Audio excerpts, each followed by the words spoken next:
Good evening. I am Michelle Wolf, pleased to be hosting the season finale of Season 2 of The Music Store. I'm surrounded by the men who participated in Season 2 of The Music Store. Many questions went unanswered this season, and tonight we'll answer all those questions, including those from our viewers online.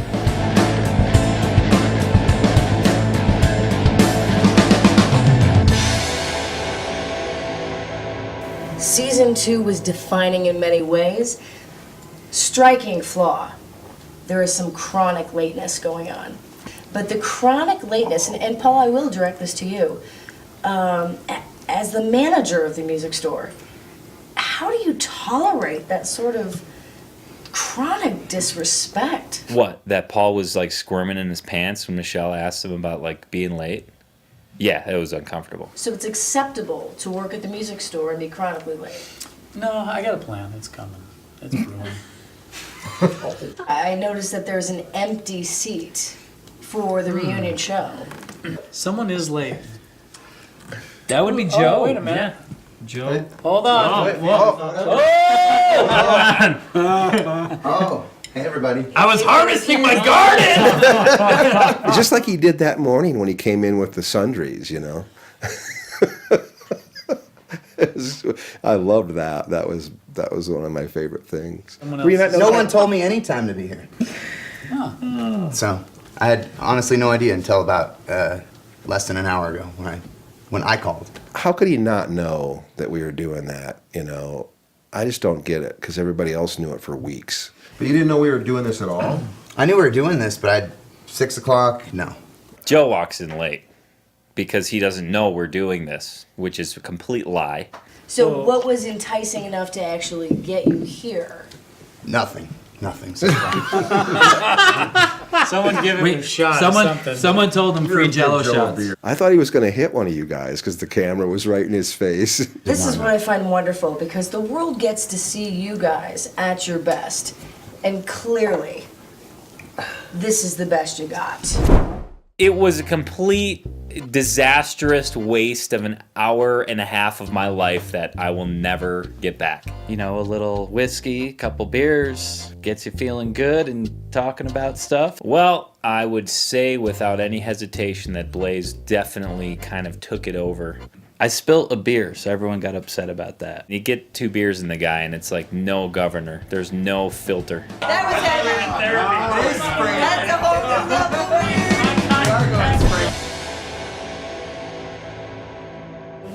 It seems Blaze and Tony were really, really hard on you for making a life choice that seemed very genuine to me about what your future was going to hold. Blaze and Tony were fairly harsh, but they were just about the only guys I think that gave me any crap. Well, when I was younger, I had a real bad experience with a cosmopolitist. Yeah. I have to say that I feel like afterward, I felt like I was just yapping the whole time. Blaze was following his dream. Do you feel a little remorse about giving somebody grief, about truly following what they think to be their passion? I think I was just being a little obnoxious. It's all right. I mean, everyone's got their dream. Hitler had his dream too. And so I didn't have the censorship on. But no, we're very, anytime that you're doing anything that you really want to do, or, something different. You've been doing retail for a while, so something different that you want to try, and you're still playing in your band, you're still doing stuff. So I don't know. It doesn't show it, and I haven't expressed it, but I do support what you're doing, and I think it's great. I think you should show him that you support him. Get your haircut. Give him a I hug. think you guys need to hug it Give him a out. hug. He can't ever have any kind of like human contact without feeling uncomfortable. Give me a hug. Oh, yeah. The uncomfortable hug? Is that what we're referencing? It was some sort of homophobic kind of hug. The really odd one where Blaze's head was like kind of in between Stacy's breasts. You know, it wasn't really a hug. Like gave him a 2-hand hug, and Blaze was really awkward with his other hand, that hug. That was weird. Preparing for today, I went to the Academy of Cosmetology to get my hair done by you personally. Ooh, nice. Looks great. And you were not there Is there a reason for that? Dude's late wherever he goes, school. I mean, he's paying to be there. Nobody's paying him. I'm actually on suspension right now. Suspension. I like it. I love that thing with Stacy being on suspension. This kind of integrates into the whole king of late scenario here. Obviously, he's like the grand poobah of lateness. Week suspension. Yeah, that's par for the course, right? And that's why Same as people the are old late job. here all the time. Is there's no Because they disciplinary measures taken. There, they run a very, very, very tight ship. We're talking about the loading dock. Yes. Yeah. Very important, crucial to the success of the music store. If you can't get your shipments in or out, you're dead in the water. All right, Ron. Quick question here, Ron. Yes. When's the last shipment that we received during the day? We have an outgoing at 3:45 every day.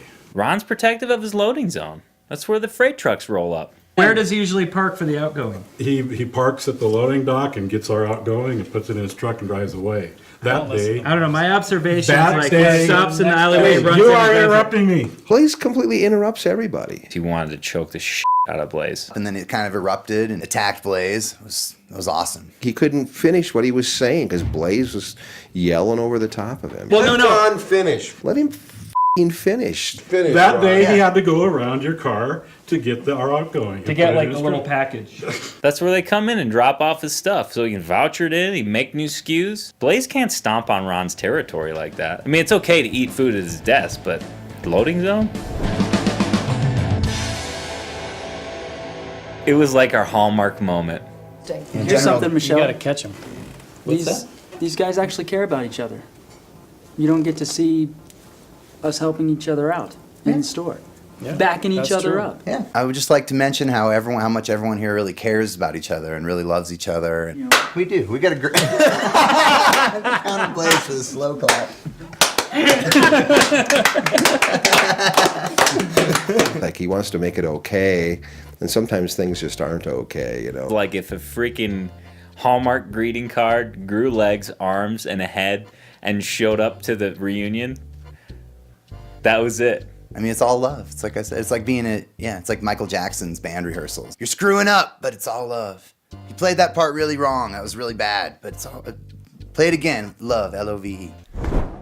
I think Noah's a very reasonable person, you know, in matters of that, of like, you know, being good to your fellow man and things like that. Noah's a stand-up guy. You know, when you're with all these dudes in a contained space several hours a day, stupid little things will get on your nerves, you know. You'll find yourself getting upset about something totally menial and stupid, you know. And you might sometimes have to take a step back and be like, yeah, that dude's totally all right. I'm being ridiculous. Ridiculous.